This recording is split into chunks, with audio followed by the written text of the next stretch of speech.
All right, guys, sorry, this is part 2 of today because I had a phone call from Blake and it cut the video off, so we get to pick up and just move right on, right? Okay, you pretend everything's all right when it isn't. So that's artificial. What about polymer something or other? Lumpy curls himself into a ball. It's too late to discuss big words. He closes his eyes.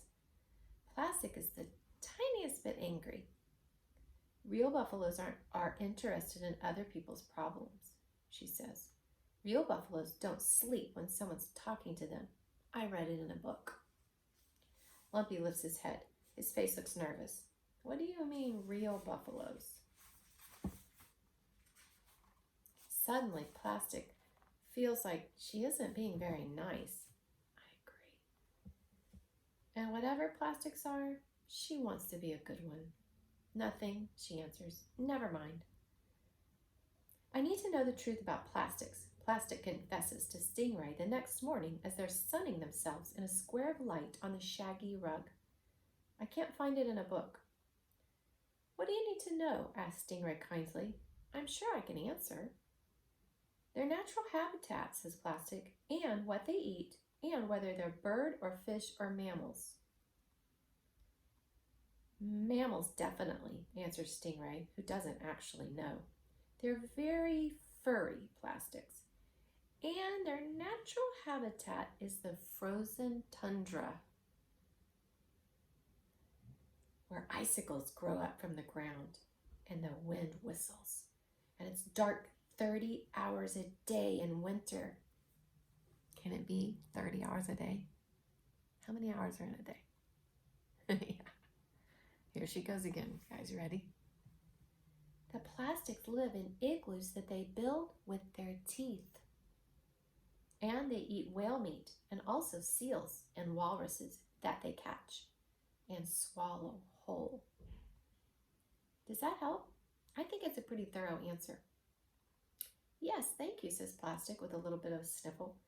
I just wonder, she mentions. I'm not very furry.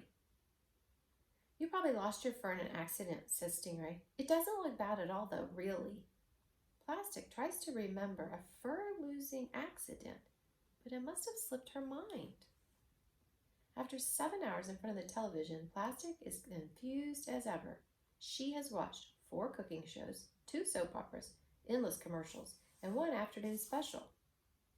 After school special. She knows that there are plastic cups, forks, and containers, that these things are useful for taking on picnics and freezing leftover stew, and that a delightful tofu marinade can be made with only 6 ingredients. She also knows there are plastic toys. May contain small plastic parts, the commercial says, not suitable for children under 3. And plastic garbage bags. But she hasn't seen any of the plastics eating whale meat or living in igloos or growing fur, though maybe their fur is hard to see on the small TV screen. In any case, all the plastics look different. Most of them aren't even red. There isn't any herd, like there are herds of buffaloes. The plastics don't build dams or collect pollen or live in tunnels. They do appear to be famous. And yet, there are no plastics to whom plastic feels connected. None of them seem to have anything in common besides their plasticness, which isn't much. For 4 days and 4 nights, Plastic feels unbouncy. She doesn't play marbles with the one-eared sheep. She doesn't make jokes with the rocking horse in the corner. And she doesn't play I Doubt It with Lumpy or checkers with Stingray. She looks out the window by herself and thinks about plasticness. On the 5th night, Plastic remembers Tuk Tuk. The towel knows about dental floss and fingernail clippers. Maybe she knows about plastics too. Plastic has only met Tuk Tuk once before, and she feels embarrassed as she creeps down the hall and stops outside the bathroom door.